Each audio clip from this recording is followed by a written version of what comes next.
Wanted to take some time and show this cool proof of concept we've been working on with this using our EPI-USE Query Manager for an enhanced integration monitor. And so the thing that this does that's very unique is not only tell you if something has integrated successfully, but also whether you have any mismatches in the data or even missing data in this case. So example of this, you can kind of see it. We have a section here for matching values between, the personal information or job information or bank information. So if you take a look at what this actually looks like, I'm going to click this Mismatches tab, and you can see I have different data fields like cost center, job, position. Just for easily understand this, let's click last name. Right, so I click last name, and it automatically filters this and say, "Hey, you have one person where the last name is a mismatch."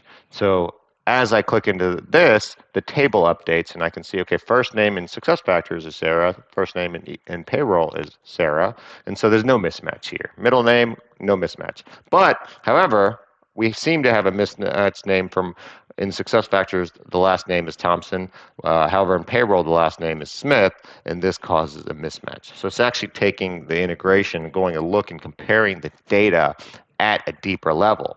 And the really cool thing is now you can even see, okay, who's the last person that changed this in SuccessFactors as well as in Payroll, right? And so you can go in and actually understand that and go and fix it. And so oftentimes this happens when someone goes directly into Payroll and updates something that they shouldn't, when in reality that data change should come in from SAP SuccessFactors and use the replication to automatically go into there.